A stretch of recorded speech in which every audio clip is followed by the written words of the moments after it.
fuyez les vidéos pornographiques sur YouTube ou sur Internet. Fuyez ces choses. Ne soyez pas à côté. Dégagez-vous de ces choses.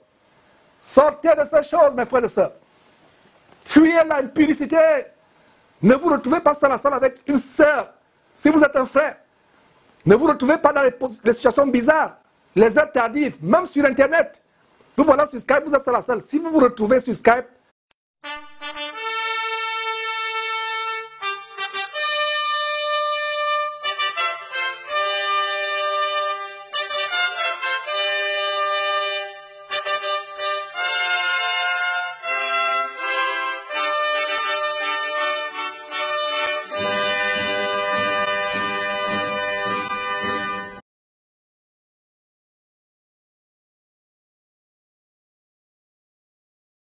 et aujourd'hui, nous allons tout simplement commencer l'histoire véritable de Joseph. On a pratiquement bouclé avec l'histoire de Jacob, le père de Joseph, mais on reviendra encore sur Jacob, par exemple le dernier chapitre de Genèse 50, plutôt le chapitre 49, pas 50, le chapitre 49, quand Joseph va, Jacob va bénir ses enfants. Et on reviendra sur quelques détails, mais je pense que nous avons fini avec la vie de Jacob et on va se concentrer sur la vie de Joseph à partir de ce samedi, à partir de cette semaine. Donc le verset 1, il a dit quoi? Jacob demeura dans le pays de Canaan, où avait séjourné son père. Voici la postérité de Jacob. Jacob âgé de 17 ans. Âgé de combien? 17 ans. Soulignez cela. Vous allez comprendre pourquoi je vous ai dit de souligner. Joseph, pardon. Excusez-moi. Joseph, âgé de 17 ans, je reprends. Voici la postérité de Jacob. Joseph, pas Jacob. Joseph, le fils de Jacob. Joseph, âgé de comment? De combien? 17 ans. Faisait paître le troupeau avec ses frères. Donc, mes frères, restons sur ce verset pour annoncer de grandes choses et on ouvre une parenthèse pour vous dire tout simplement que de Genèse chapitre 37 jusqu'à la fin du livre de Genèse au chapitre 50, nous avons l'histoire de Joseph, un homme merveilleux, extraordinaire, qui a bien commencé avec Dieu et a bien fini avec Dieu, contrairement à son grand-père Isaac. Et dans un livre comme Genèse, où on lit la biographie des patriarches avec leurs fautes, leurs faiblesses, leurs défaillances, Joseph est le seul qui est sans faute, sans faille. On n'a pas beaucoup de détails, par exemple, sur la vie d'Abel, d'Enoch ou de Melchisedec, juste quelques versets. Mais de tout ce dont les biographies sont détaillées dans le livre de Genèse, Noé, Abraham, Isaac, Jacob et Joseph, 5 patriarches au total. Joseph est le seul patriarche au sujet duquel le Saint-Esprit ne mentionne même pas une seule mauvaise chose qu'il a faite. On a par exemple le cas de Noé qui s'était enivré après le déluge, Abraham qui avait menti à 2 reprises en faisant passer sa femme pour sa sœur, une fois en Égypte, une autre fois devant Abimelech, un autre roi. Nous avons Isaac qui avait une faiblesse avec la nourriture, qui l'amenait à favoriser son fils Ésaü, l'habile chasseur, parce qu'il avait du gibier constamment à manger. Nous avons Jacob qui a trompé son père et son frère, il était tellement rusé. De tous ces patriarches qu'on vient d'énumérer, Noé, Abraham, Isaac, Jacob, Joseph est le seul au sujet duquel il n'est pas mentionné, même une seule fois, qu'il ait fait quelque chose de mal. Le verset 2 qu'on vient de lire, mes frères et sœurs, le verset 2 qu'on vient de lire dit que Joseph avait 17 ans.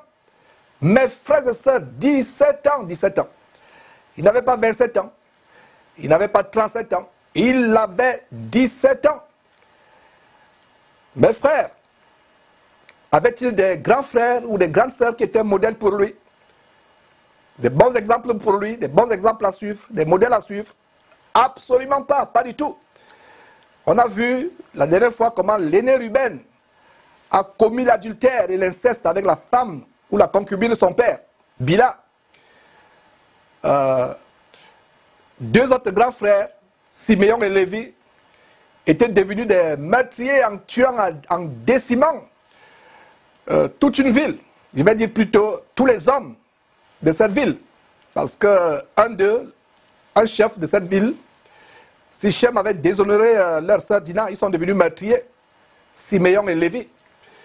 On a un quatrième grand frère, Judas, qui, comme on le verra par la suite, au chapitre 38, le chapitre après celui-ci, Judas qui avait commis l'inceste en couchant avec sa belle-fille Tamar. On a aussi la grande sœur de Joseph qui a ruiné sa vie en se faisant violer sauvagement par les habitants, par un habitant de Sichem, par le chef, le fils du chef du roi de Sichem. Et voilà donc cet enfant de 17 ans qui est dans une famille, et dans cette famille, personne n'est un exemple. Nous avons un jeune homme, un adolescent, qui craint Dieu, dont le cœur est ouvert à Dieu, vivant devant Dieu en toute humilité, en toute obéissance, en toute soumission à ses parents, étant soumis à son père, même à ses aînés, à ses grands frères, ne fréquentant pas les mauvais garçons, les garçons de sa région, ne fréquentant pas les garçons de mauvaise vie. Et aujourd'hui, nous avons des jeunes gens dans le corps de Christ, des jeunes chrétiens, qui trouvent des excuses en disant, ils trouvent des excuses à leur mauvais comportement, à leur péché, en disant, oh, je n'ai pas d'exemple à suivre, je n'ai personne de bien autour de moi qui puisse être mon mentor. Il y a des gens qui m'écrivent, Georges, est-ce que tu peux être mon mentor? Je suis seul au Tchad, au Niger, je suis isolé, il n'y a aucune personne autour de moi. Voilà Joseph qui est dans une famille où les gens sont païens, en dehors de Jacob, son père, qui avait gardé l'alliance avec Dieu. Pratiquement les enfants sont pervers. Et on va voir comment ils vont tenter de tuer leur propre frère. Voilà donc comment un jeune homme est dans une famille où les grands frères ne sont pas des modèles, où une grande sœur est devenue une prostituée dans la maison de son père. Ils ne sont pas modèles. Au milieu donc de cette maison qui est dominée par la méchanceté, la haine, le meurtre, la prostitution, voilà un jeune homme, 17 ans, qui se lève, le cœur est ouvert à aimer Dieu et à adorer Dieu. Le cœur est ouvert à plaire à Dieu. Donc mon frère, mon jeune frère en Christ, jeune petit frère, ou mon fils, si tu peux avoir l'âge de mon fils, je t'en supplie, ne cherche pas des modèles. Suis l'exemple de Jacob. Plutôt de Joseph, pas de Jacob, de Joseph qui fait l'objet de cette étude. On a commencé avec l'étude de Joseph. Suis l'exemple de Joseph. Sois toi-même un exemple. Un exemple, deviens toi-même un exemple. Et deviens un exemple pour les autres. Au lieu de chercher des mentors avec la lampe tempête ou avec une torche, mon jeune frère, en Christ dans le Seigneur, regarde Joseph, seul dans sa famille, sans assemblée chrétienne, sans église, sans exhortation, sans grosse Bible, comme les grosses Bibles que nous brandissons avec fierté. Il y a même des gens qui ont les Bibles sur iPad, iPhone, Android, les Bibles Android. Mes frères et sœurs, ils n'avaient pas toutes ces choses. Ils n'étaient pas débordés de tous ces enseignements, de toutes ces chaînes chrétiennes qui pullulent sur YouTube, sur Facebook. Ils n'avaient pas toutes ces choses. Ils n'avaient pas des vidéos d'enseignement biblique. Mais il avait une seule chose. Joseph avait ouvert son cœur à Dieu. Un cœur rempli par le désir de plaire à Dieu. Un cœur rempli par la crainte de Dieu. Voilà ce que Joseph avait. Joseph n'avait rien d'autre. Donc l'histoire de Joseph nous montre comment un seul adolescent peut être vraiment l'objet de bénédiction pour tout un peuple. Comment un seul adolescent, ce qu'un seul adolescent peut faire, peut faire dans une famille remplie de païens ou de personnes qui ne s'intéressent nullement à Dieu. qui ne s'intéresse nullement à Dieu. Quel extraordinaire exemple que celui de Joseph. Hier, je conversais avec le frère Sostel, je l'ai appelé, on avait quelques sujets à échanger et je parlais à Sostel de cette émission d'aujourd'hui, je lui ai dit, mon frère Sostel, s'il y avait dans le monde 5 Joseph, nous bouleverserions le monde. Il n'y aurait pas d'homosexualité, il n'y aurait pas toutes ces choses, l'avortement, les fausses églises, les faux pasteurs. S'il y avait 5 Joseph, cette émission aujourd'hui, c'est te lancer un défi, mon jeune frère, afin que tu te lèves à devenir un Joseph. Je disais dans mon frère Sostel, s'il y avait 5 Joseph, 2 aux États-Unis, je vais dire en Amérique, l'Amérique du Nord, l'Amérique du Sud, un Joseph dans le monde arabe, pour secouer un peu ISIS, un Joseph en Asie, un Joseph en Europe, ils bouleverseront le monde. Voilà un défi aujourd'hui.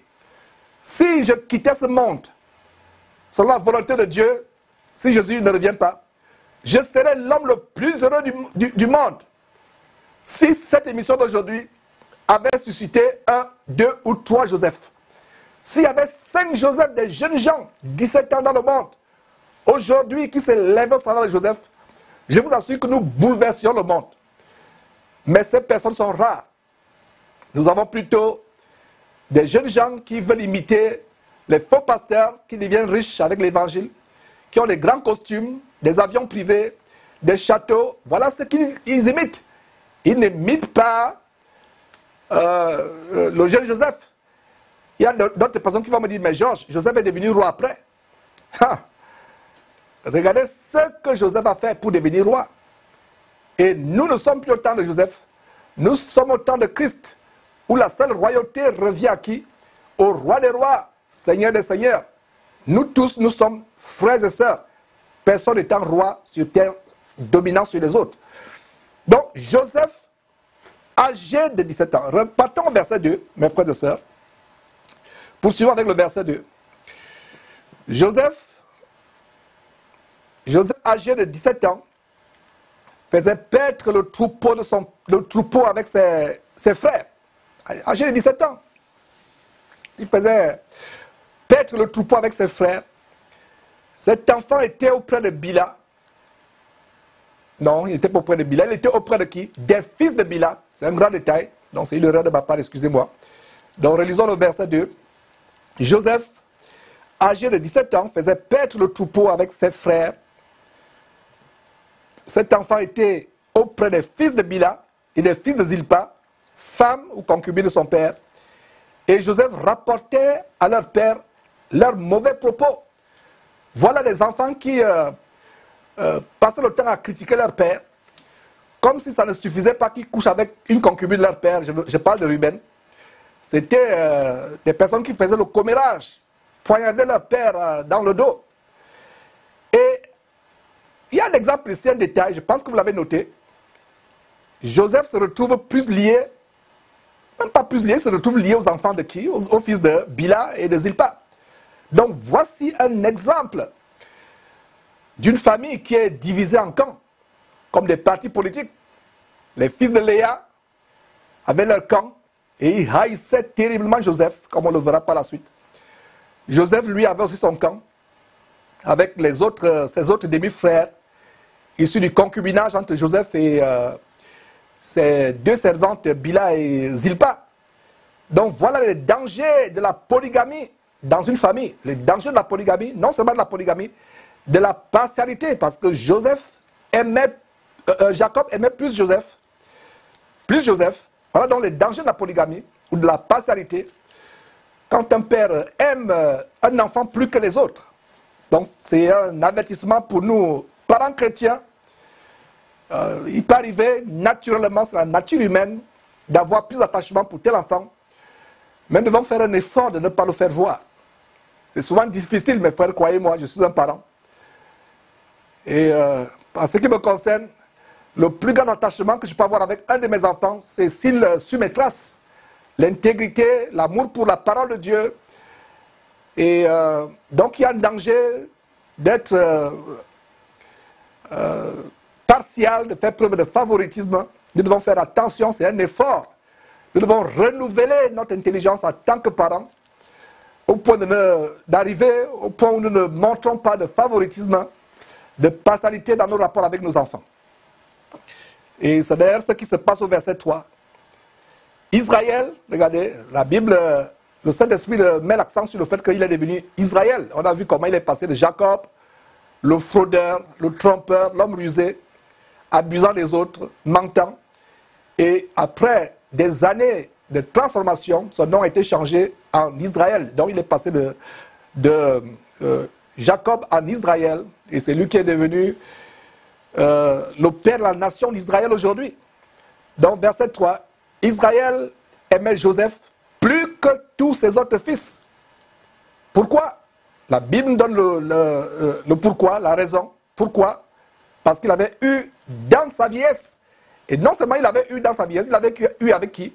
Avec sa dulcinée, avec le grand amour de sa vie, Rachel. Et vous avez vu comment Rachel est décédée en donnant naissance à Benjamin, le petit frère utérin de Joseph. Donc raison de plus d'aimer Joseph, plus que les autres frères, ses autres frères. Mais est-ce une excuse? Je ne pense pas que ce soit une excuse. Donc voilà une leçon pour nous parents chrétiens, à nous abstenir de favoritisme. Donc verset 3 nouveau. Israël aimait Joseph plus que tous ses autres fils, parce qu'il l'avait eu dans sa vieillesse. Et il lui fit une tunique. Notez très bien, une tunique de comment? De plusieurs couleurs. Voilà le début de tous les problèmes. Non seulement ses frères, principalement les enfants de Léa, le détestaient, mais la goutte d'eau a débordé le vase, leur goutte d'eau a débordé le vase, la goutte d'eau de la colère, de la haine, a débordé le vase quand le père lui offrit cette belle tunique de plusieurs couleurs. Est-ce qu'il a offert cette tunique aux autres enfants? Pas du tout, seulement à Joseph, parce qu'il l'aimait. Le verset 4 nous donne un autre détail. Ses frères virent que leur père l'aimait plus que tous, et ils le prirent en haine. Ils le prirent en haine. Ils ne pouvaient lui parler avec amitié. Quel environnement familial difficile, rempli de haine, de colère, d'animosité, d'aigreur, de jalousie, d'envie. Mes frères et sœurs, je ne me fatiguerai pas de le préciser, que voilà les conséquences de la partialité quand le favoritisme s'installe dans une famille venant d'un père ou d'une mère. Un vêtement spécial pour mon fils chéri, favori, un costume particulier pour mon garçon adoré, une chaussure exceptionnelle pour ma fille chérie, préférée. Et voilà comment ça cause l'envie, la jalousie dans le cœur des autres enfants. C'est difficile, mes frères et sœurs, en tant que parents, de mettre en pratique ces choses. Mais nous devons nous élever, renouveler notre intelligence. Parce que la partialité et le favoritisme sont des cancers dans une famille. C'est des cancers à éviter. C'était dans la maison de son père Isaac. Vous vous rappelez? Isaac lui-même avait du favoritisme à l'égard de qui? À l'égard d'Ésaü. Alors que Rebecca avait du favoritisme à l'égard de qui? À l'égard de Jacob. Jacob lui-même a été dans une maison où il y a eu du favoritisme, de la partialité. Voilà, mes frères et sœurs, que cela se reproduit dans sa propre maison à lui, Jacob. Est-ce que vous comprenez ce qui se passe ici? Si vous avez grandi dans une famille où il y a la haine, l'animosité, la partialité, la jalousie, l'envie, il est fort probable que cela se reproduise plus tard dans votre propre famille. À moins que vous vous convertissiez véritablement en Christ Jésus. Donc, cela a causé de sérieux problèmes entre Jacob et Ésaü, à cause de la partialité de leurs parents, père et mère, Isaac et Rebecca. Maintenant, cela cause de sérieux problèmes entre Joseph et ses frères. Encore une fois, mes frères et sœurs, ceci est un sérieux avertissement pour tout parent chrétien qui doit purifier son cœur de toute forme de partialité, de toute forme de favoritisme à l'égard de ses enfants. On voit par la suite, je l'ai précisé, le cœur de Joseph, du jeune Joseph, contrairement à ses frères, c'est un cœur ouvert à Dieu. ouvert à connaître Dieu, à aimer Dieu. Et c'est tout naturellement que Dieu va se manifester à lui par des songes, par des visions, des révélations. Et voilà le verset 5. Les choses commencent à devenir intéressantes. Verset 5, le premier chapitre du jour, chapitre 37, Genèse 37, verset 5.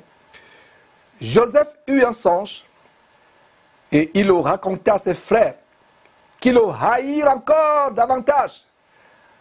Ce n'était plus la tunique qui était l'objet de leur courroux, c'était les songes. Suivons très bien ce qui se passe avec ces songes. Verset 6. Joseph leur dit, écoutez donc ce songe que j'ai eu. Écoutez ce songe. Un enfant de 17 ans qui dit écoutez ce songe. Un gamin, un enfant, 17 ans. Verset 7, il explique le songe. Il dit, nous étions à lier des gerbes au milieu des champs. Et voici ma gerbe se leva et se tint debout. Et vos gerbes l'entourèrent et se prosternèrent devant elle. Verset 8. Ses frères lui dirent, est-ce que tu régneras sur nous?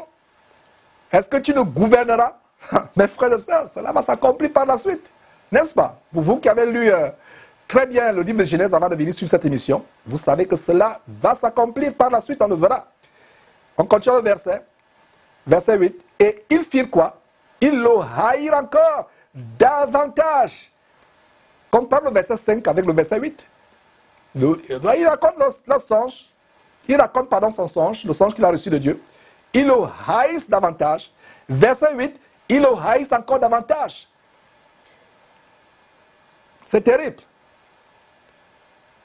À cause des songes et à cause de ses paroles. Verset 9. Il lut encore un autre songe. Encore. Songe sur songe. Songe après songe. Il lut encore un autre songe.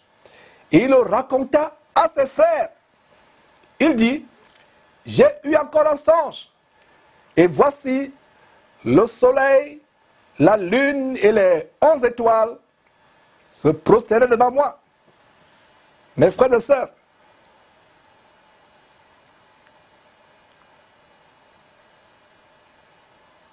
verset 9 à nouveau. Le soleil, la lune et les 11 étoiles se prosternaient devant moi. Et nous voyons que Joseph n'était pas un diplomate, il n'avait pas une langue de diplomate, une langue de politicien. Un enfant candide, naïf. Il disait naïvement, candidement à ses parents et à ses frères ce qu'il avait reçu de Dieu. Comme révélation. Ce n'était pas un politicien, un diplomate. Et nous voyons, et on va d'ailleurs voir par la suite que c'était un songe prophétique qui va se réaliser plus tard en Égypte. Comment Jacob, Léa et ses 11 frères légitimes vont se prosterner devant lui, y compris les enfants issus des concubines. Un enfant de 17 ans qui reçoit de très grandes révélations de Dieu. Incroyable, mes frères et sœurs, incroyable. Un enfant qui n'avait ni ambition, ni désir, ni passion dans la chair. La seule passion de Joseph, c'était quoi? D'aimer Dieu, de le craindre, d'être intègre. Son rêve n'était pas sur les choses vaines, les choses insensées, mais sur les choses spirituelles célestes. Presque tous les enfants de 17 ans ont des rêves impurs. Rêve du concert de sa meilleure superstar de Hollywood. Rêve du dernier jeu vidéo qui est sorti par Nintendo. Rêve d'une balade amoureuse avec sa camarade de classe, ou bien avec la voisine du quartier. Rêve d'une première virée en boîte de nuit. Rêve de sa première cigarette, de son premier joint de marijuana ou de cannabis, etc., etc. Toutes sortes de rêves impurs, des rêves sales. Mais voici un enfant de 17 ans. 17 ans, mes frères et sœurs, qui ne fait que rêver de quoi? Des choses de Dieu, des choses célestes, extraordinaires. Et pourquoi, toi qui me suis, que tu sois jeune, vieux, vieille, peu importe, et pourquoi toi qui me suis actuellement, tu ne rêves pas des choses de Dieu? Pourquoi? Dieu est-il partial? Fait-il du favoritisme comme nous, parents? Absolument pas, absolument pas. note en passant ce que dit Romains chapitre 2, verset 11, qui nous révèle, le Saint-Esprit nous révèle en Romains chapitre 2, verset 11, que devant Dieu, il n'y a point d'acception de personne, c'est-à-dire il n'y a pas de favoritisme un tant soit peu. Il n'y a pas de favoritisme. Et si vous lisez le chapitre de la foi, Hébreux chapitre 11, le chapitre de la foi, verset 6, il y a un détail au verset 6, notez cela, mes frères et sœurs, pour qu'on gagne du temps. Et il y a des calepins, des blocs-notes quand vous suivez ces enseignements. Il y a des grandes révélations qui tombent. Et il y a des blocs-notes, pas des feuilles volantes, des blocs-notes, afin que s'il y a un verset qui est donné, vous le notiez. Et c'est comme ça que vous enrichissez votre bagage, bibliquement parlant. Parce que si vous n'avez pas quelque chose à noter, ça peut vous échapper. Donc, regardez comment Romains chapitre 2, verset 11, révèle que Dieu n'a pas de parti pris. Il n'est pas partial, il n'y a pas de favoritisme devant Dieu. Et nous voyons donc en Hébreux chapitre 11, verset 6, la fin la dernière partie, la deuxième partie de ce verset, Hébreux 11, 6, comment Dieu est le rémunérateur de ceux qui le cherchent. N'est-ce pas merveilleux de savoir que Dieu est le rémunérateur de ceux qui le cherchent? Donc si toi qui me suis, que tu sois un jeune homme, que tu sois âgé, peu importe ton âge, si tu cherches Dieu et l'aimes de tout ton cœur, il te révélera de grandes choses, des choses terrifiantes, des choses cachées, extraordinaires, des grandes visions, des songes immenses. Et d'ailleurs, Dieu le promet en Jérémie chapitre 33, verset 3. Il dit, invoque-moi et je te montrerai des grandes choses, des choses cachées. Des choses cachées, mais tu dois être comme Joseph pour recevoir des grandes choses de Dieu. Mais si tu as la passion pour les choses du monde, voilà ce que tu recevras la nuit. Ecclésiaste chapitre 5, verset 3, ne nous montre-t-il pas que les songes naissent de la multitude des préoccupations? Tu rêveras ce qui remplit ton intelligence à longueur de journée. Tu rêveras la nuit ce avec quoi tes yeux se rassasient à longueur de journée. Si c'est les mauvaises choses sur Facebook, sur YouTube, en allant sur les pages des femmes pour voir leur forme, c'est des choses que tu vas dont tu vas rêver la nuit. Ces choses viendront te revisiter la nuit. Donc, tu rêveras dans ton sommeil la nuit ce qui occupe tes pensées à longueur de journée, ce qui occupe tes yeux à longueur de journée. Donc, si tu passes le temps à longueur de journée avec des films ou des musiques mondaines impures, tout ce qui a trait au sexe, à la frivolité, à la mondanité, voilà ce que tu vas voir la nuit quand tu vas dormir. Nous voyons donc comment Dieu se révèle à Joseph. Pourquoi? Parce que Joseph le cherchait de tout son cœur. De tout son cœur, voilà comment Dieu se révèle à lui. La promesse d'Hébreux chapitre 11, verset 6, s'accomplit dans la vie de Joseph. Il est le rémunérateur. Rémunérateur, c'est quelqu'un qui vous paye un salaire. Donc Dieu paye un salaire, entre guillemets, ce n'est pas un salaire en termes d'argent, mais c'est un salaire en termes des dons spirituels, des révélations, des visions, des habilités pour servir dans le corps de Christ. Voilà ce qui se passe. Il est le rémunérateur. Hébreux chapitre 11, verset 6, et ce verset s'accomplit dans la vie de Joseph. C'est également le même cas avec le jeune Samuel. Regardez, des jeunes gens. La première épître de Jean dit, jeunes gens, vous êtes forts parce que vous avez vaincu le malin. Dieu s'attend à ce que les jeunes gens soient forts et non vaincus par le démon, par le diable.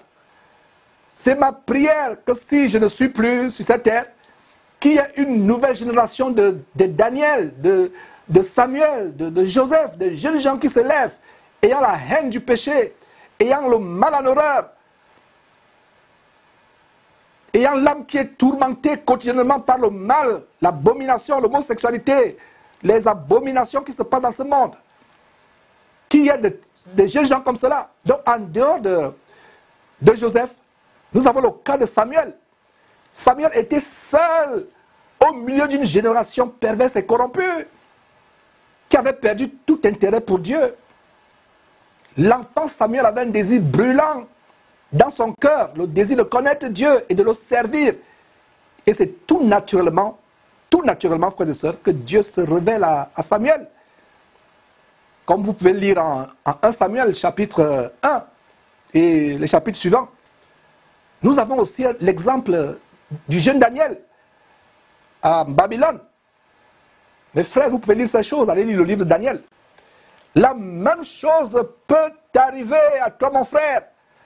Même dans ce temps de la fin où il y a la compromission et la pourriture spirituelle à un niveau élevé et vraiment généralisé, partout dans le monde, même dans ces soi-disant églises, l'amour du sexe, l'amour de l'argent, l'amour du plaisir, l'amour du divertissement, l'amour des produits cosmétiques et de toutes sortes de mondanités, même les chrétiens qui suivent notre chaîne Jésus-Christ TV et qui proclament partout la victoire sur le péché, n'en sont pas autant délivrés. Peu sont ceux qui sont délivrés, très peu. Beaucoup de personnes qui nous suivent, qui proclament « j'ai la victoire sur le péché, j'ai la victoire sur les pensées impures », continuent à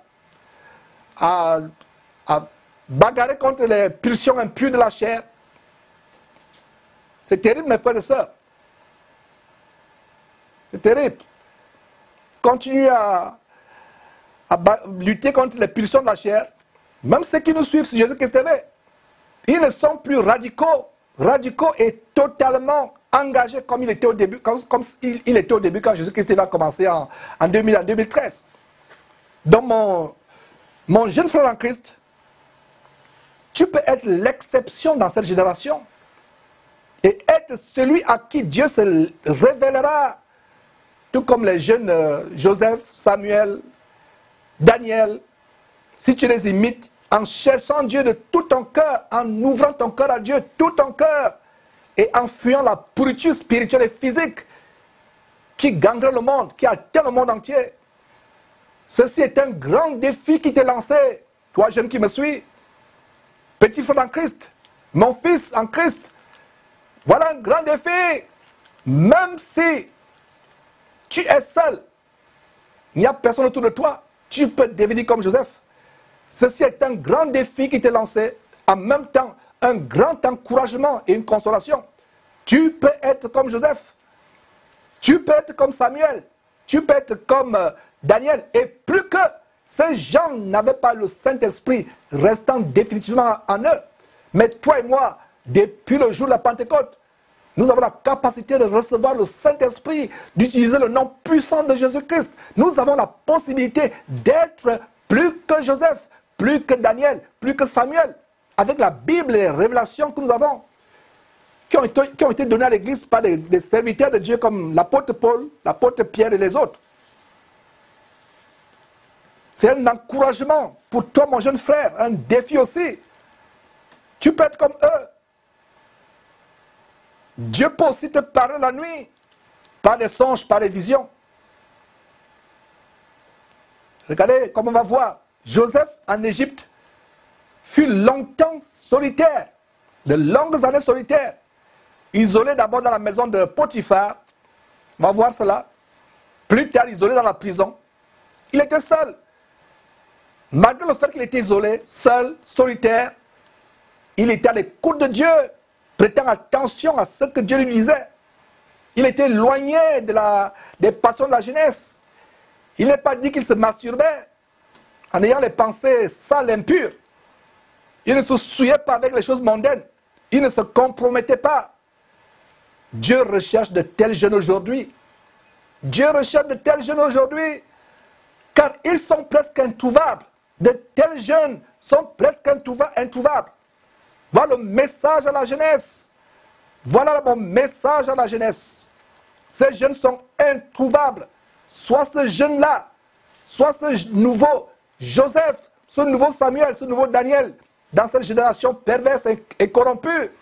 Dieu recherche de tels jeunes. Prends l'engagement d'être ce jeune-là.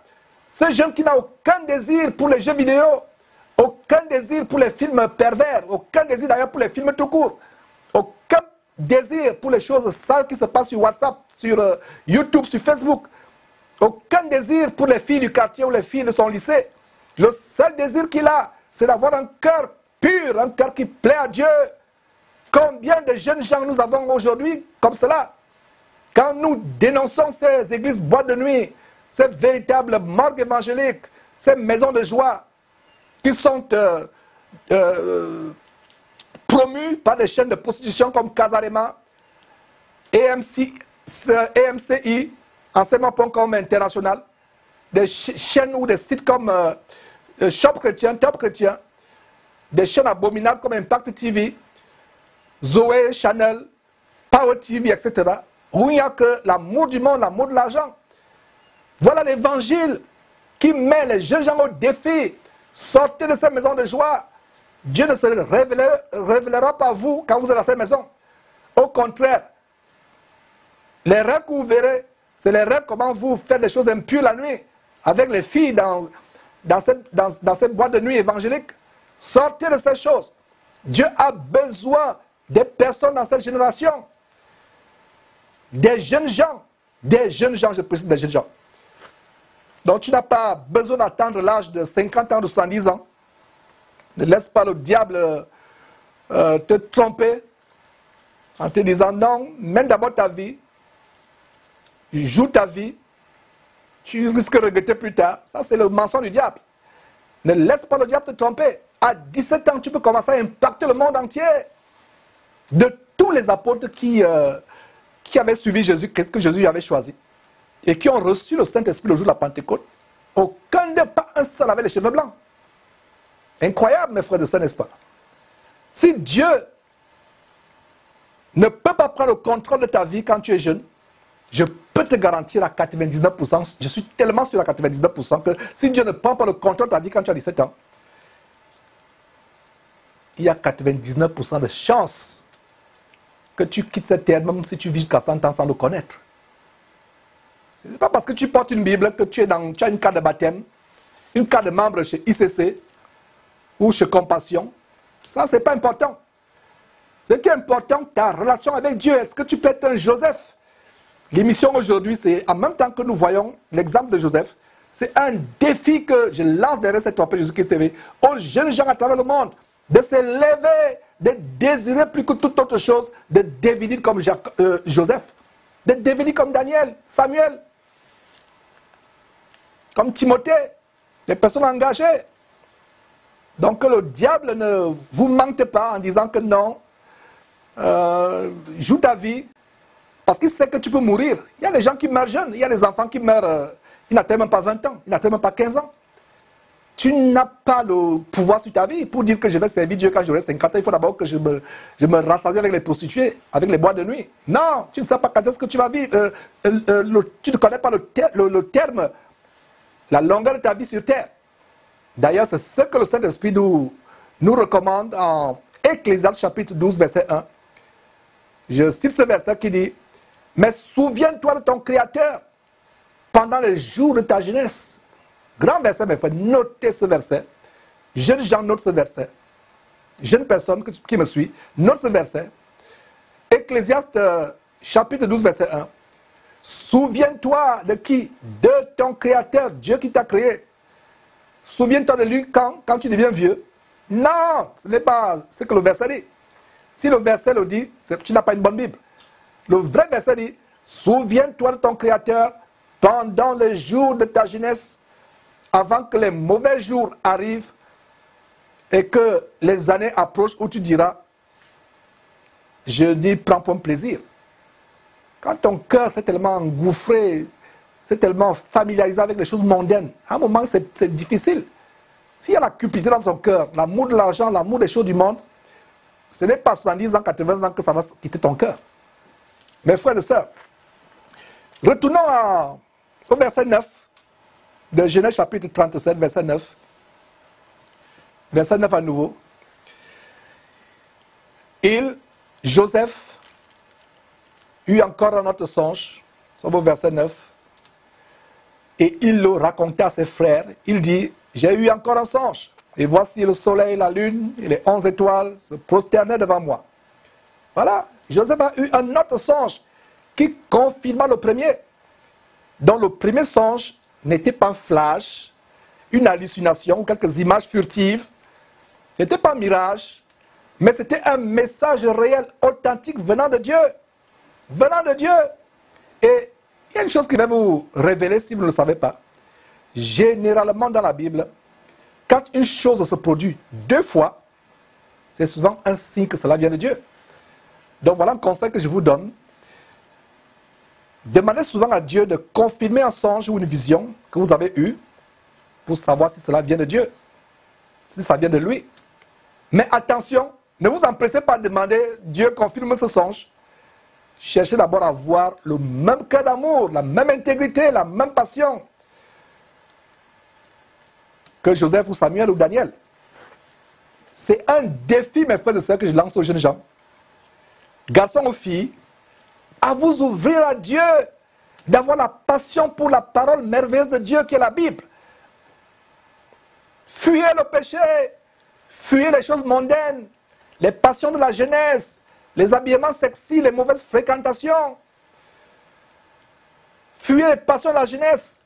Et c'est ainsi que Dieu, jeunes gens, vous révélera des grandes choses, des choses cachées, des choses immenses. Pas des songes et pas des visions. D'ailleurs, il y a une grande promesse en Job chapitre 33, une grande promesse à ce sujet. Je pense qu'il faut lire Job chapitre 33. Il faut lire cette grande promesse. J'aimerais que nous lisions Job chapitre 33, verset 14 à 18. C'est une très très grande promesse. Que dit Job chapitre 33, verset 14 à 18. Nous lisons ceci. Verset 14. Dieu parle cependant, tantôt d'une manière, tantôt d'une autre, et l'on n'y prend point garde. C'est comme cela. Dieu parle tantôt d'une manière, tantôt comme par exemple la vidéo, l'extrait qu'on a posté, comment une femme mannequin va se filmer avec des cochons sauvages. Et là, voilà, elle se retrouve en train d'être mordue à la fesse. Et quelqu'un fait un commentaire en disant, Dieu parle d'une manière ou d'une autre. Voilà le verset. Dieu parle de plusieurs manières. Une femme qui va vers les siens ne la reconnaissent pas, les siens disent, non, tu es venu nous rendre visite, c'est vrai, tu es comme nous, cochons. Mais, parce que les cochons ne cachent pas leur nudité. Donc elle est partie, cette mannequin. Chez les cochons, les siens ne l'ont pas reconnu. Mais les cochons ont dit, tu es plus que nous, tu nous as dépassé, on ne te reconnaît pas. Donc il faut qu'on te morde un peu. Elle est partie là avec des blessures. C'est terrible. Donc revenons sur Job chapitre 33. Dieu parle cependant tantôt d'une manière, tantôt d'une autre. On a même vu le cas comment Dieu utilise un animal muet, une ânesse muette, pour arrêter la folie d'un faux prophète Balaam. Voilà. Donc Dieu parle, verset 14, Dieu parle tantôt d'une manière, tantôt d'une autre, et l'homme n'y prend point garde. Voilà, ce qui se passe au temps de Job, se passe autour aujourd'hui. Dieu parle, il parle, il parle, il parle. On dit, ah, le gars là, on dérange. Le gars de Jésus qui était vrai, il est fou. Il est fou. Il fait ceci, il fait cela. Il pense qu'il est le seul saint du monde. Il pense qu'il est le seul juste. Je n'ai jamais dit que j'étais saint et sans péché, mes frères et sœurs. Dieu m'en est témoin. Ma prière, c'est que Dieu me rende parfait avant que je ne quitte cette terre. Voilà la prière de mon cœur. Mais nous sommes là pour exposer ces choses. Les gens ne prennent point garde. Dieu maintenant est obligé de parler par les éléments de la nature, par des scènes, il parle de plusieurs manières. Pourquoi? Pour nous arracher à la colère, à venir à l'enfer, où les gens brûleront éternellement, d'éternité en éternité. Verset 15, on continue. Dieu, c'est-à-dire Dieu parle par des songes. Voilà, belle révélation, n'est-ce pas? Soulignez ce verset. Donc Dieu parle par des songes, par des visions nocturnes, quand les hommes sont livrés à un profond sommeil. Voilà, quand vous dormez, le sommeil est tellement succulent, vous êtes fatigué, vous dormez. Et si vous êtes pieux ou pieuse, c'est quand vous êtes fatigué à soupir que Dieu va vous révéler les grandes choses. Mais la première révélation, c'est d'abord dans la Bible. Il ne faut pas qu'à partir d'aujourd'hui que les gens commencent à dire vraiment Dieu, révèle-toi à moi, je veux aussi des songes, je veux des visions. Non. Tu as tout dans la Bible. Tu as tout dans la Bible, mais Dieu peut te révéler des choses terribles. Par exemple, un voyage que tu veux faire, Dieu te montre en vision comment l'avion va s'écraser. Et c'est arrivé, il y a des témoignages là-dessus. Dieu peut te montrer des choses cachées. Mais nous devons désirer d'abord la parole de Dieu et non les visions et les songes. Parce que je vous connais. En écoutant, on va dire que non, maintenant, c'est ça la chasse aux visions. Les gens auront maintenant la crise cardiaque parce qu'il faut trouver les visions venant de Dieu. Cherche d'abord à arranger ta vie. Ne demande pas les visions et les visions viendront. Il faut que je précise cela. Joseph a-t-il demandé la vision à Dieu? Joseph a-t-il dit, Seigneur Dieu, je veux des visions? Samuel a-t-il demandé les visions à Dieu? Daniel a-t-il demandé les visions à Dieu? Non, non, non, non, non, non. D'ailleurs, si tu commences à demander les visions à Dieu, les songes, il ne te donnera pas. Vis devant Dieu de manière intègre, fuyant le péché, te sanctifiant jour après jour, te purifiant. Lui-même, dans sa souveraineté, te donnera des visions et des révélations au moment où tu t'y attends le moins. Au moment où tu t'y attends le moins. Voilà ce qui se passe.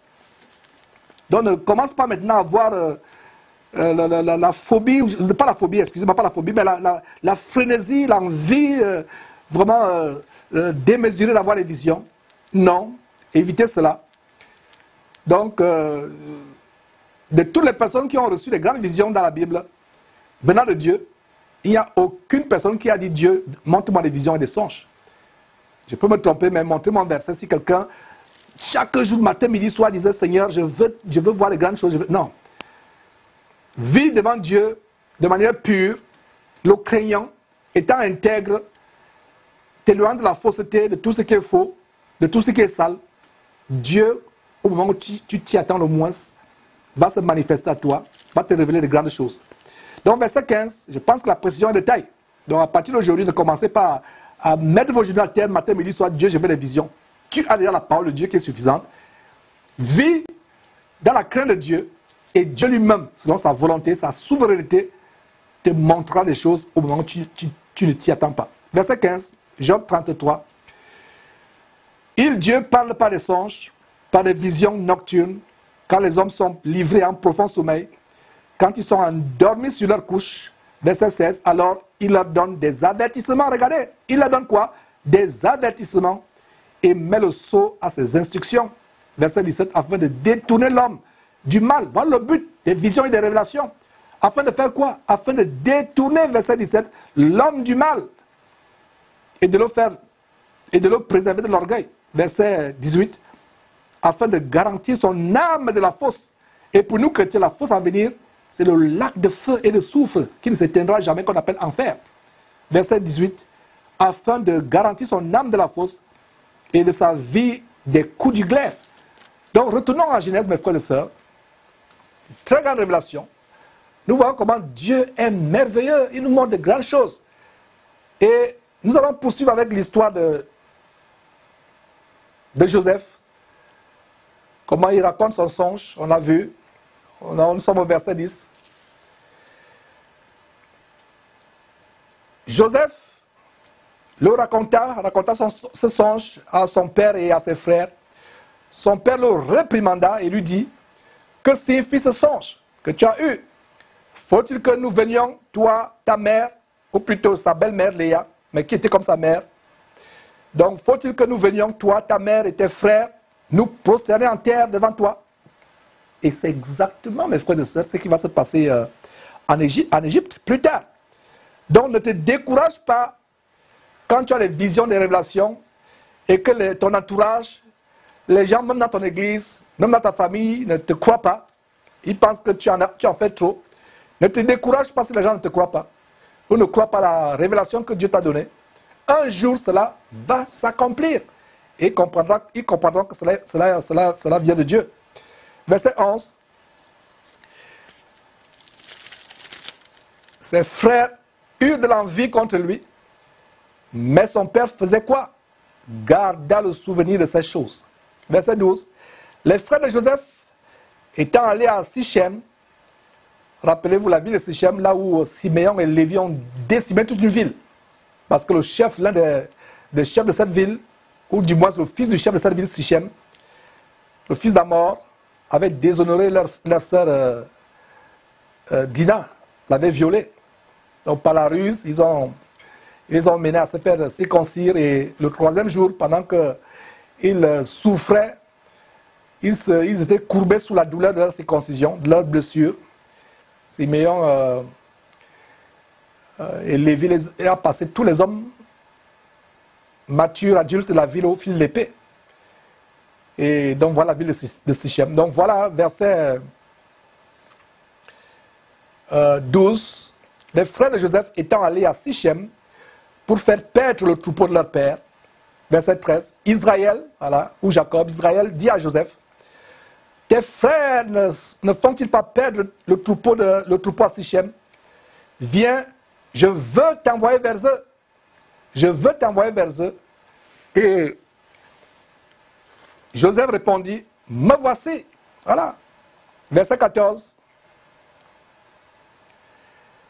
Israël lui dit, va, je te prie, et vois si tes frères sont en bonne santé, si le troupeau est en bon état, et tu m'en rapporteras des nouvelles. Il envoya ainsi, c'est-à-dire qu'il envoya Joseph dans la vallée d'Hébron.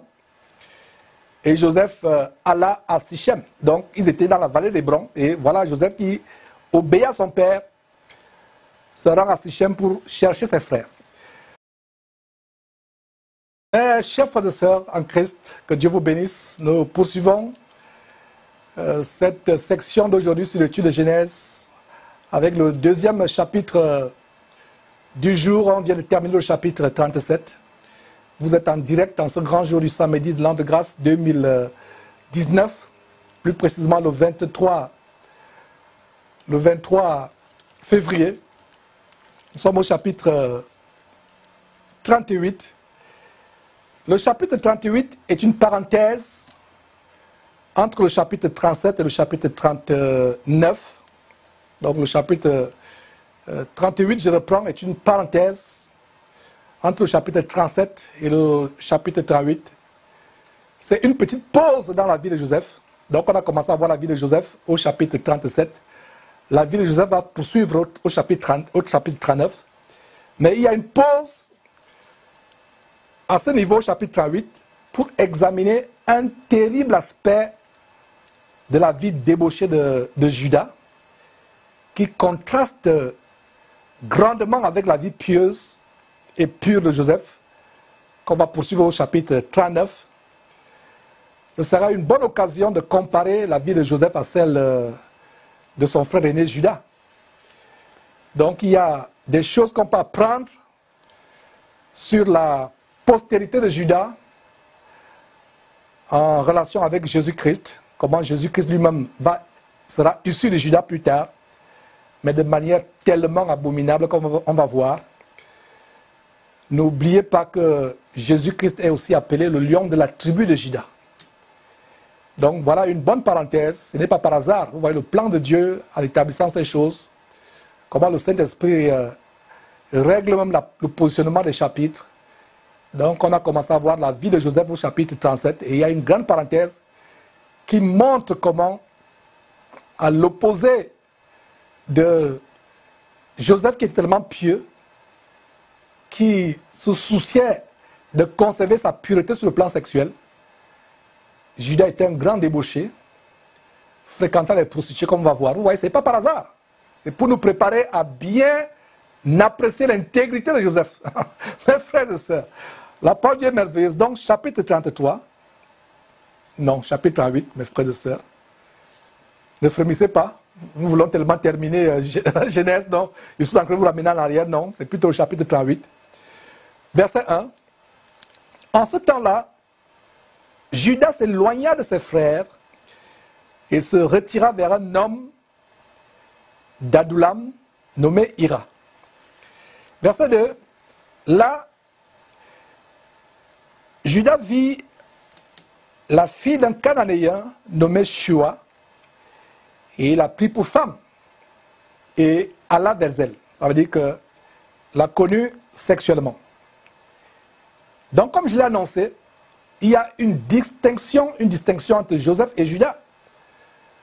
On peut voir comment le Saint-Esprit, comme je l'ai dit, a mis ce chapitre 38 et les ténèbres terribles que ce chapitre contient avec la vie débauchée de Judas pour bien accentuer la lumière qui brille avec Joseph au chapitre 39. La vie pieuse de Joseph, la vie intègre de Joseph. Et en contraste, Judas a une vie débauchée, sexuellement parlant.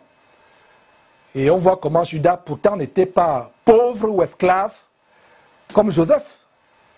Il était riche, il était propriétaire de bétail, il n'était pas en esclavage, c'était un homme libre, riche. Mais on voit comment il va épouser une Cananéenne, une femme impie, et comment également il va s'attacher à un homme impie, débauché comme lui, un Adulamite, c'est-à-dire qu'un homme d'Adulam, de la ville d'Adulam, qui s'appelle Hira.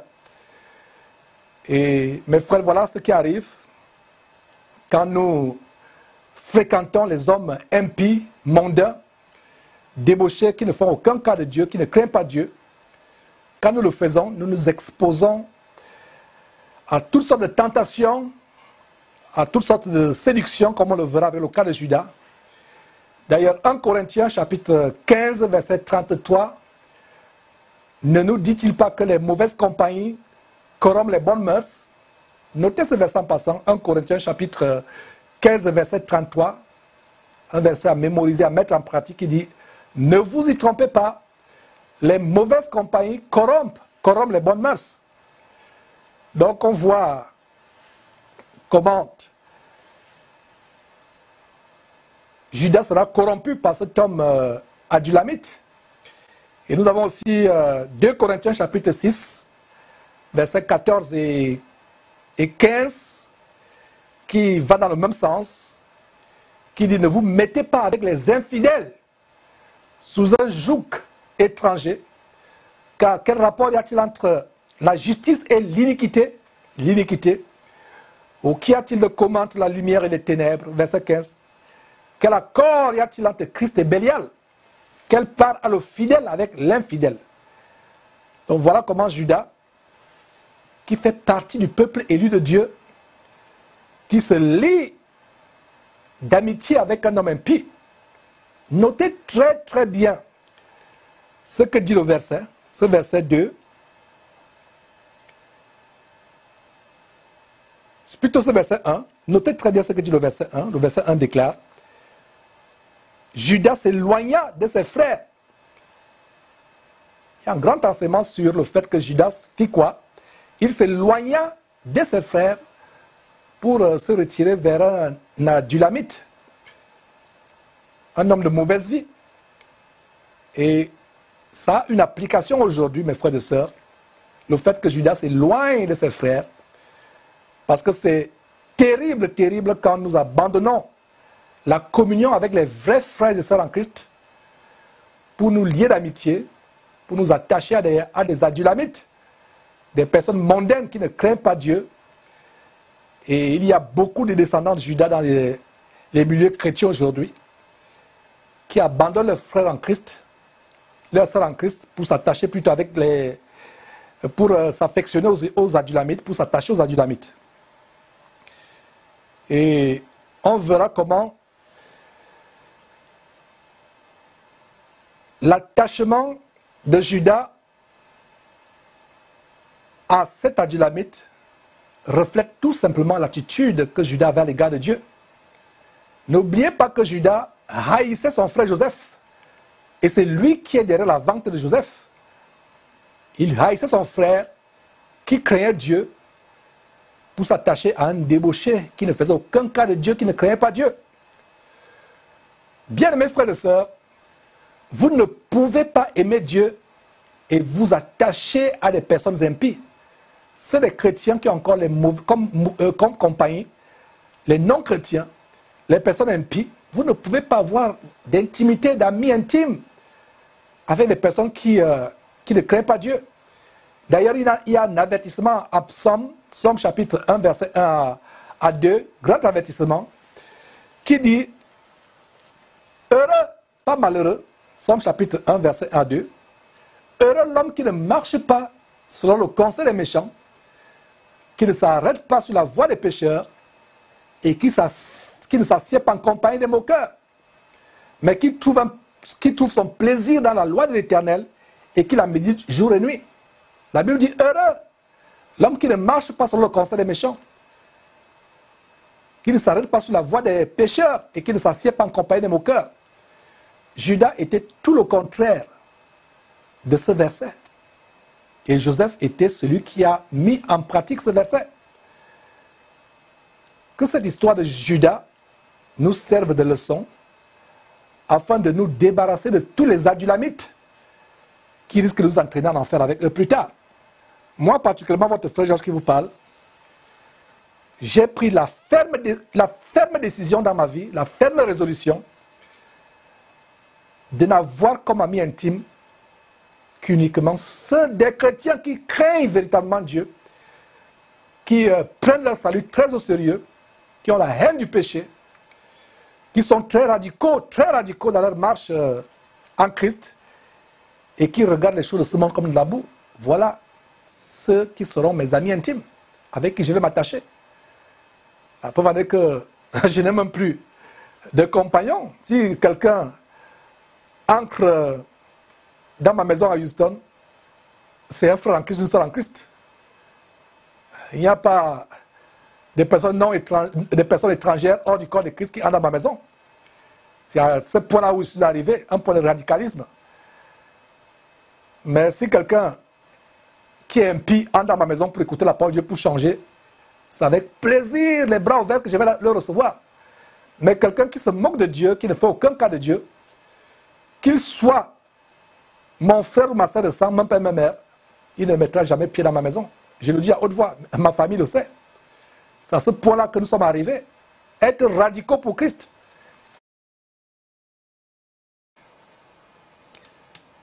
Verset 6. Il abandonna aux mains de Joseph tout ce qui lui appartenait et il n'avait avec lui d'autre soin que de prendre sa nourriture. Or, Joseph était beau de taille et beau de figure. Voilà un détail, mes frères et sœurs. Il était beau de taille et beau de figure. Ne pensez pas qu'il faut forcément être vilain ou laid pour servir Dieu, parce que vous ne serez pas exposé aux tentations. Mais voilà un homme qui est beau, non seulement de taille, beau de figure, selon que le Saint-Esprit nous le décrit ici.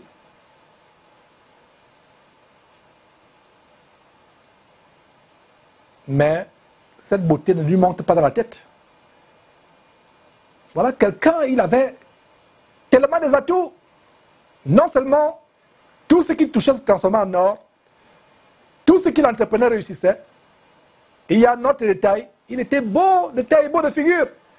Mais est-ce que ses habiletés à faire prospérer les affaires de son maître, est-ce que sa beauté de taille et sa beauté de figure sont montées dans sa tête? Il n'est pas dit que Joseph passait le temps à se mirer matin, midi, soir. Il n'est pas dit qu'il était venu orgueilleux, vantard à cause de sa beauté. Il n'est pas dit qu'il terminait toutes les filles du coin du quartier à cause de sa beauté. Non, pas du tout. Regardez donc le détail dans la vie de Joseph qui était un grand enseignement, une grande leçon pour les jeunes chrétiens. Et à partir du verset 7, on va voir comment la femme diabolique de Potiphar, une femme perverse, débauchée, sera un instrument aux mains de Satan pour vouloir terrasser Joseph. Mais n'oubliez pas ce qu'on a vu, comment à travers Ruben, Dieu a voulu sauver Joseph, à travers également Judas, même à travers les Mandianites, à travers Potiphar. Mais le contraire ici, c'est que Dieu va plutôt utiliser cette femme pécheresse, débauchée, voluptueuse, frivole, diabolique, pour tester le degré de fidélité de Joseph. Donc mon frère, ma soeur, ou plutôt mon frère, ma soeur, ou mon frère, d'abord je commence par toi, ne sois pas surpris pour cette nouvelle collègue qui est arrivée. Toutes les femmes sont dehors, qui est assise juste à côté de toi. Tu as le cœur qui bat la chamade, tu es pieux, tu ne veux pas pécher.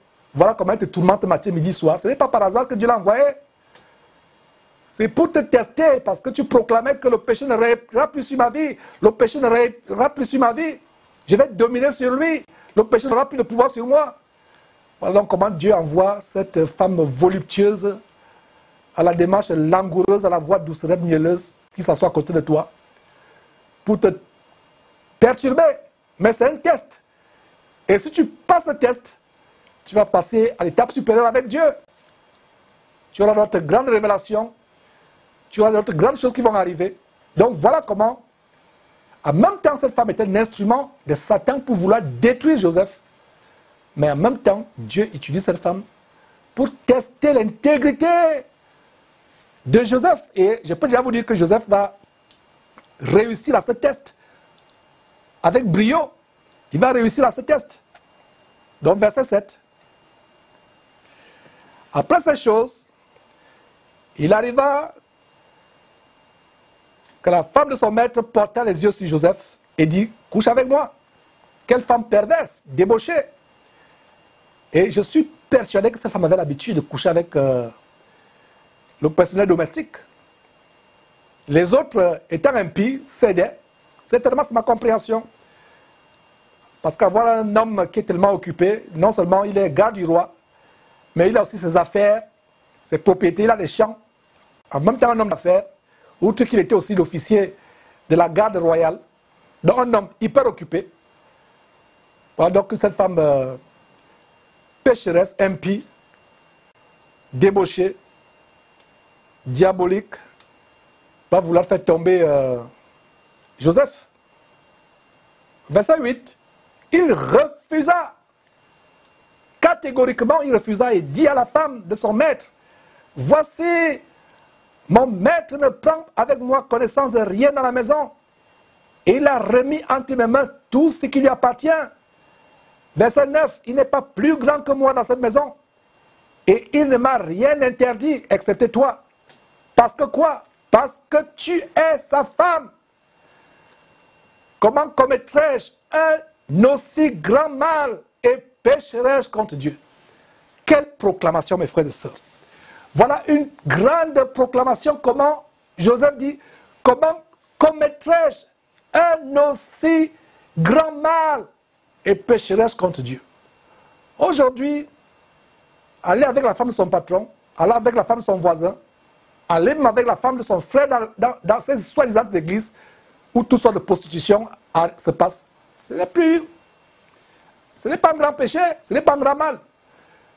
Regardez à quel point nous sommes arrivés.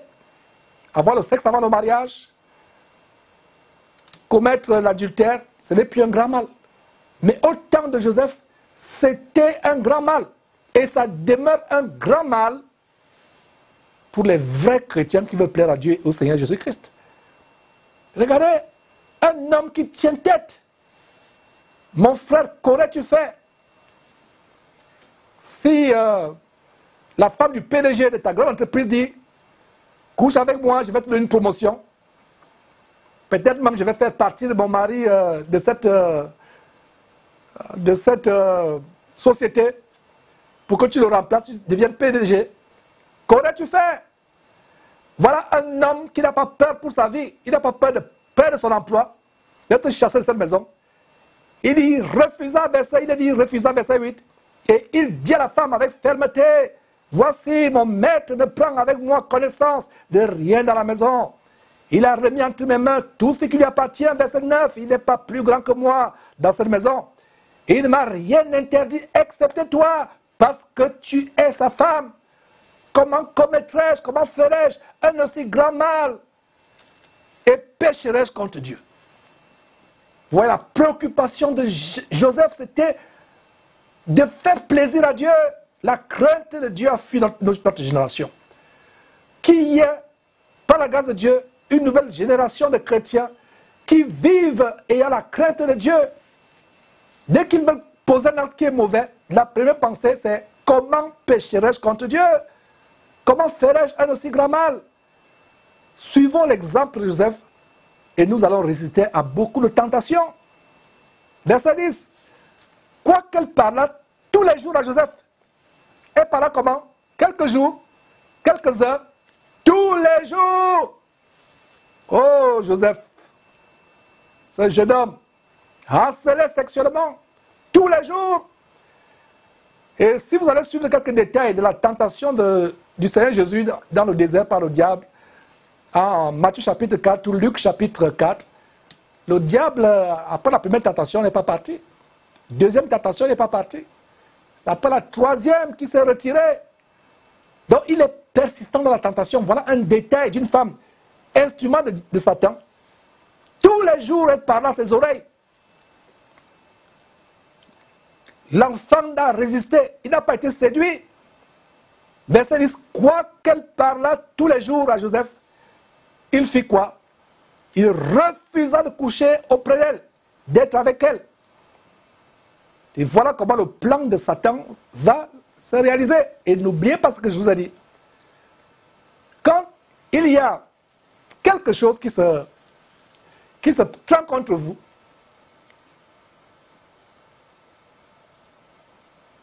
le diable a vu votre intégrité, il fomente un plan contre vous, on vous accuse injustement, gardez le silence, comme Joseph va le faire, on va le voir. La délivrance de Dieu n'est pas loin. Donc quoi qu'il parla tous les jours à Joseph, il refusa de coucher avec elle, de coucher auprès d'elle, d'être avec elle. Verset 11, un jour qu'il était entré dans la maison pour faire son ouvrage, et qu'il n'y avait là aucun des gens de la maison. Verset 12, elle saisit son vêtement en disant, couche avec moi. Il, Joseph, lui laissa son vêtement dans la main et s'enfuit au dehors. S'enfuit. Mon frère, ma soeur, est-ce que tu remarques quelque chose ici? Qu'est-ce que Joseph a fait? Il a fui. Comme on dit, il a pris ses jambes à son cou. Il a détalé la fuite. La parole de Dieu dit de fuir l'impudicité. De fuir l'impudicité. C'est le seul péché dont on dit de fuir. On ne s'amuse pas avec les péchés sexuels. Ne dites pas que je vais rôder, je vais résister. Hein, cette sœur-là, je peux m'amuser avec elle, je peux blaguer avec elle, rester à côté d'elle, malgré cette tenue. Une sœur qui est à côté de toi, tu commences à voir qu'elle elle t'attise avec sa volupté, ses tenues légères. Mon frère, fuis. Tu ne fuis pas, tu vas commettre l'irréparable. Tu vas regretter après. Fuis, pars. La Bible dit fuyez l'impudicité. L'impudicité, fornication, c'est les péchés sexuels. Fuyez de tous les péchés qui sont mentionnés dans la parole de Dieu. Voilà un péché où il a dit qu'il faut fuir. Et c'est ce que Joseph fait. Il fuit. Il fuit. Tu ne fuis pas, tu seras brûlé. Tu ne fuis pas, tu seras comment? Tu seras brûlé. Donc il faut fuir, tu détales. Tu pars de là. Tu pars de là. Ne nous amusons pas avec l'impudicité. Il faut fuir. Le Saint-Esprit nous recommande de fuir, de fuir, de fuir. Fuis l'impudicité.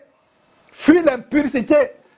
Détale, ne te mets pas à côté de l'impudicité. Si tu vois des choses, comme des frères et sœurs qui vont s'hasarder, vont dire, ok, je peux quand même regarder des choses impures, on m'envoie une vidéo. Et comme je le disais, quand quelqu'un m'envoie une vidéo sur WhatsApp, je lui demande d'abord de quoi il s'agit. La personne m'explique, s'il y a des allusions sexuelles, je n'ouvre pas. N'ouvrez pas, ne regardez pas ces choses. Même si vous êtes devenu mature à la foi, au point où ces choses ne peuvent pas vous amener à pécher, ben, vos yeux peuvent pécher. Dégageons de ces choses, mes frères et sœurs. Fuyons l'impudicité.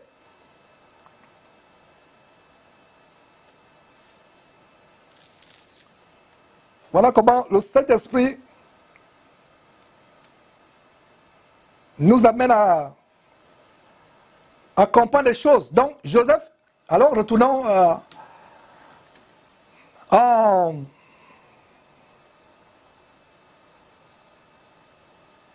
verset 13. Il s'enfuit. S'il ne s'était pas enfui, imaginez-vous la femme se déshabillant ou bondissant sur elle, plaquant ce jeune homme au sol. Il s'est enfui. Fuis les vidéos pornographiques sur YouTube ou sur Internet. Fuis ces choses. Ne sois pas à côté. Il s'enfuit au dehors. Quel beau détail. Il s'enfuit, il ne voulut pas rester à côté d'elle. Mes frères et sœurs, il y a une très grande leçon dans ce geste. Il s'enfuit. Verset.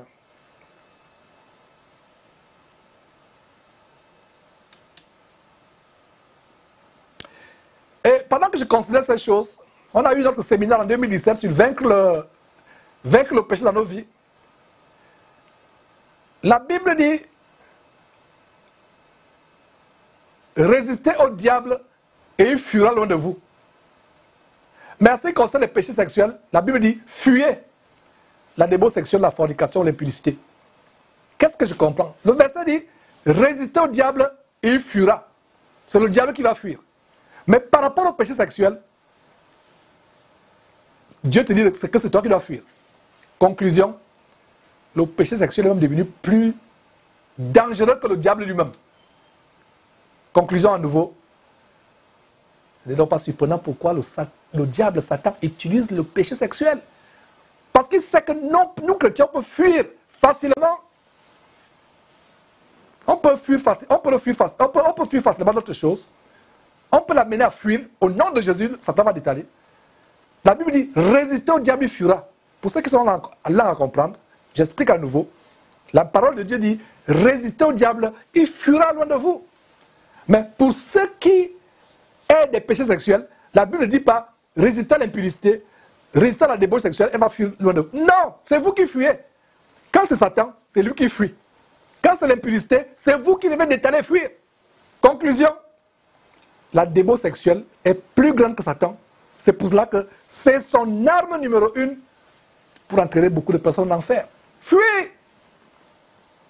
Ne faites pas comme ce jeune homme pervers. Le contraire, l'extrême opposé de Joseph, en Proverbe chapitre 7, qui passe le temps à aller vers les prostituées. Et qu'est-ce qui lui arrive? Il aura le foie transpercé par le mari d'une prostituée. La prostituée, il passe le temps à aller vers les endroits ténébreux au soir. Un jeune homme oisif, il fallait lire vous-même cette histoire en Proverbe chapitre 4. Pas Proverbe chapitre 4, Proverbe chapitre 7. Allez lire cette histoire. C'est un jeune homme insensé qui passe le temps à aller dans les endroits où les prostituées se rassemblaient. Et voilà comment il est abordé par une femme ayant la mise de prostituée, la ruse dans le cœur, qui l'amorce par ses lèvres peinturées par je ne sais pas quoi, toutes sortes de peintures. Ça ne donne pas d'aujourd'hui les produits cosmétiques. Elle dit, j'ai orné mon lit de myrrhe, je l'ai parfumé. Il y a toutes sortes de fils cramoisis, de draps, de derniers cris dans ma chambre. Je l'ai parfumé. Viens, livrons-nous joyeusement la volupté. Enivrons-nous d'amour jusqu'au matin.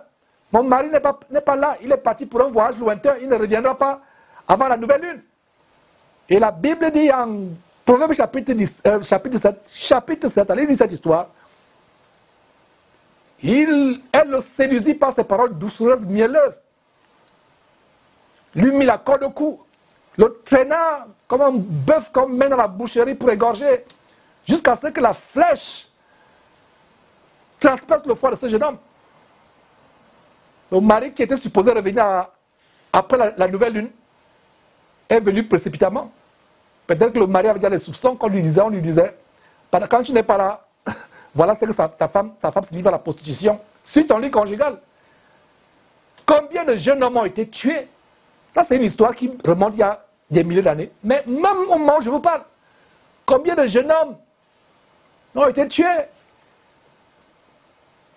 Quelqu'un a une connaissance au Gabon. Le voilà en train d'escalader un mur avec les fils barbelés parce que le mari le poursuivait soit avec une machette, soit avec un fusil. Donc voilà, lacéré par les fils barbelés. Je ne sais pas, il pouvait mourir. À cause de quoi? Parce qu'il était dans la chambre de la femme d'autrui. Si on a fait ces choses par le passé, on doit se repentir et ne plus jamais même penser, ne serait-ce que penser à la femme d'autrui. Les péchés sexuels sont tellement grands, c'est pour cela que nous martelons sur le péché du sexe. Et voilà comment vous venez de découvrir aujourd'hui que quand il s'agit de Satan, vous pouvez résister, il va fuir. Mais quand il s'agit du péché sexuel, la Bible dit, c'est vous qui fuyez, ne vous amusez pas. Il y a cette parole qui dit, quelqu'un ne mettra pas le feu dans son sein sans être brûlé. Prenez un bois, un brasier, bien chaud, où les flammes se dégagent, mettez-le en vous, vous allez brûler. Vous ne pouvez pas résister. Vous êtes sur Internet, vous commencez à voir peut-être votre vidéo a des virus, votre ordinateur a des virus, ces vidéos qui commencent à jaillir. Éteignez. Allez voir un technicien pour qu'on le répare. Éteignez. Parce que vous pouvez aller loin. Voilà, vous commencez à vous masturber. Ce n'est plus la masturbation. Voilà, vous vous retrouvez en train d'aller chercher une prostituée. Et vous regrettez combien de chrétiens ont pleuré avec chaudes larmes. Ils sont purifiés pendant 1 an, 2 ans, 3 ans. Voilà, par un coup de faiblesse. Et le diable là, il t'épie. Le diable travaillait à travers cette femme. On voit comment cette femme parlait à Joseph tous les jours. Et j'imagine les tenues légères que cette femme pouvait porter. Cléopâtre, qui est le symbole de beauté pour les mondains d'aujourd'hui, elle était égyptienne. Imaginez les tenues légères que cette femme pouvait avoir quand il n'y avait personne à la maison. Qu'est-ce que Joseph n'a pas enduré? Malgré ça, il a résisté. Mais à un moment, il a fallu qu'il fuit. Il a fallu qu'il fuit finalement. Et il a fui. Jeune homme, fuit. Fuis, fuis. Aujourd'hui, l'impudicité est au bout de notre main à travers notre téléphone. Le téléphone portable va remplacer la paume de la main pour plusieurs personnes. Il y a tout dedans. Vous cliquez là, vous pouvez tout voir. Vous pouvez tout voir. Vous pouvez tout voir sur Internet. Fuyez ces choses. Fuyez. Fuis, mon frère, fuis. Fuis, détale. Fuis, fuis, fuis. Fuis l'impudicité. Fuis la tentation. Quand tu commences à voir que tu es séduit ou séduite, fuis, pas de là. Montre la langue et pas de là. Ne résiste pas. C'est facile de céder. Il faut avoir une grâce spéciale de Dieu pour ne plus céder à la tentation. Il faut que Dieu fasse de vous un unique. Le péché, ça ne s'amuse pas. Homme ou femme, on ne s'amuse pas avec ça. La manière par laquelle vous vous retrouvez avec la personne du sexe opposé, même c'est une blague. Le diable nous hait, il est malin. Il y a certaines conversations que vous ne devez même pas voir avec le sexe opposé, même si c'est une sœur en Christ avec qui vous priez. Faites attention. Faisons tellement attention, il faut mettre les gardes. Il faut mettre les gardes. La seule chose qui peut sortir de votre bouche, c'est la parole de Dieu. Même vous retrouvez sur la salle avec une sœur. Combien de témoignages on a reçus? Ça, c'est une étude biblique. Par avec elle, je m'avais lui enseigné la parole de Dieu. Finalement, ça se termine sur le lit. Tu te retrouves chaque soir dans la chambre de la sœur pour lui enseigner la parole de Dieu. mon frère qui ne parle de là. Il n'y a rien. Peut-être toi qui me suis, tu es tombé. C'est difficile. Comme ce frère qui va chez une sœur, soit disant pour lui faire la délivrance, chasser les démons de sexe, et c'est lui-même qui s'est retrouvé le vrai démon en train de coucher avec elle. Malgré les larmes que ce frère pouvait couler plus tard, il a été... Satan s'est joué de lui. Faisons attention. Que vous dirais-je, mes frères et sœurs? Que ne vous dirais-je pas? Nous sommes là pour vous exhorter tous les jours. Ne vous amusez pas avec ces choses. Voilà l'exemple d'un jeune qui fuit. Ne te trouve pas seul à salle avec un jeune frère. Après, on va dire, ah, voilà la femme que Dieu m'a donnée. Dieu ne t'a pas donné cette femme. C'est ta convoitise qu'il a donnée. Et puis, tu vas regretter. Quand Dieu te donne une femme ou un mari, il n'y a même pas de pensée sexuelle. Il n'y a même pas. Tu seras même surpris. Tu vas te retrouver marié même sans t'en rendre compte. Mais quand la première pensée qui vient quand tu regardes une femme ou un homme, selon que tu es homme ou femme, si c'est la première pensée sur la chair, c'est la preuve que ça ne vient pas de Dieu. C'est la preuve que ça ne vient pas de Dieu. Et j'enseignais aux jeunes gens le premier regard et le second regard. Ça commence avec ce que nous regardons. Et regardons les femmes comme Jésus les aurait regardées. Mon frère, voilà une astuce que je te donne. Pour résister à la tentation, à partir d'aujourd'hui, Regarde toute femme que tu rencontres comme une âme potentielle qui peut être sauvée par Jésus-Christ. Ne vois plus la chair, ne vois plus le sexe. C'est ceux qui veulent s'habiller de manière sexy. Oh, je suis sexy. Et on pose même ces choses sur Facebook. Oh, ma soeur, j'aime ta robe moulante qui te rend sexy. Elle aussi, elle met amen. Allez sur Facebook, voir ces saloperies, j'en parle toujours. Dégagez-vous de ces choses. Sortez de ces choses, mes frères et sœurs. Fuyez l'impudicité. Ne vous retrouvez pas seul à seul avec une sœur. Si vous êtes un frère, ne vous retrouvez pas dans les situations bizarres, les heures tardives, même sur Internet. Vous voilà sur Skype, vous êtes seul à seul. Si vous vous retrouvez sur Skype, déjà même que ces communions chrétiennes par Internet là, pour moi c'est la distraction. Pour moi c'est même à bannir. Maintenant si vous vous retrouvez physiquement seul à seul, faites attention à supposer, assurez-vous qu'il y a d'autres personnes qui sont là, vous n'êtes pas seul. Malgré votre niveau de maturité, on ne s'amuse pas avec ce niveau-là, c'est un niveau tellement dangereux. C'est pour cela que j'ai insisté. Je ne sais pas combien de temps j'ai mis pour ouvrir cette parenthèse. Revenons, mes frères et sœurs, il y a tellement de choses à dire. Mais ce n'est pas aujourd'hui qu'on va finir de dire ces choses. Encore et encore, on va tambouriner là-dessus. Donc voilà comment, verset 13, le jeune homme sage, Joseph, fuit, contrairement au jeune homme insensé de Proverbe chapitre 7, qui lui-même va comme un bœuf, comme mène à la boucherie, une flèche lui transperce le foie. Comme on dirait au Gabon, maboulement vers la mort. Et le voilà, il meurt. Ce n'est pas ce que Joseph a fait. Joseph a fui. Et imitant Joseph. Ce n'est donc pas par hasard que ce jeune homme avait des révélations et des visions de la part de Dieu. Ce n'est pas par hasard que Dieu lui donne la capacité d'expliquer les rêves. Verset 14, verset 13 à nouveau. C'est au verset 12 où il fuit, et verset 13, lorsqu'elle vit qu'il lui avait laissé son vêtement dans la main, et qu'il s'était enfui dehors, verset 14, regarde comment le côté diabolique se met en exergue. Vous voyez comment c'est un instrument de Satan. Elle appela les gens de sa maison, et leur dit, voyez, il nous a amené un hébreu pour se jouer de nous. Cet homme est venu vers moi pour coucher avec moi, mais j'ai crié à haute voix. Est-ce la vérité? Vous savez quelle est la vérité? Verset 15. Et quand il a entendu que je levais la voix et que je criais, il a laissé son vêtement à côté de moi et s'est enfui dehors. Verset 16. Et elle posa le vêtement de côté.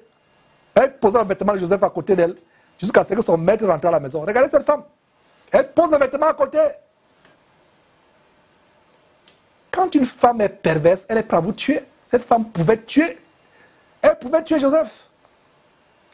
Et Joseph est sorti. Je suis persuadé que Joseph n'est plus revenu à la maison jusqu'à ce que son maître arrive. Il est parti. Quand une femme est perverse, elle est prête à tuer. Rappelez-vous la femme qui a fait égorger Jean-Baptiste. Parce que Jean-Baptiste disait à son mari adultéreux, il n'est pas bon pour toi d'être avec cette femme. Tu as pris la femme de ton frère. Alors cette femme, le jour de l'anniversaire de son mari, le roi Hérode, a dit à sa fille, à qui le roi avait fait une promesse, parce que sa fille avait dansé et ça a plu au roi Hérode. Le roi lui a demandé, demande-moi ce que tu veux, même si c'est la moitié de mon robe, je te le donnerai. La mère a dit, demande la tête de Jean-Baptiste. Il envoya, même si ça lui a fait mal, à cause des convives, il ne pouvait plus se dédire, se rétracter, sous peine de perdre la face devant ses invités. Il a envoyé décapiter Jean-Baptiste et on apporta la tête sur le plateau. Quelle barbarie! Donc cette femme était sur le point, si elle pouvait tuer Joseph, elle aurait tué Joseph. Une femme qui vous convoite, vous arrivez à fuir. C'est terrible, mes frères et sœurs. Verset 16, elle posa le vêtement de Joseph à côté d'elle, jusqu'à ce que son maître rentra à la maison. Alors elle lui parla ainsi, l'esclave hébreu que tu nous as amené. Maintenant, c'est son mari qu'elle accuse. Pitoyable est tout homme qui a une telle femme. Une femme qui maintenant débauchée, et ça montre tout le caractère de cette femme. Aucun respect pour son mari, aucune soumission. L'esclave hébreu que tu nous as amené. est venue vers moi pour se jouer de moi. Une femme ayant la ruse dans le cœur. Non seulement c'est une tentative de commettre l'adultère, ça n'a pas réussi. C'est son mari qui l'accuse. Voilà un détail du caractère pervers de cette femme. Et ça me fait mal de savoir qu'il y a des sœurs en Christ comme cela, qui parlent mal à leur mari, prêts à les accuser même publiquement. Cet hébreu que tu nous as amené est venu vers moi pour se jouer de moi. Et verset 18.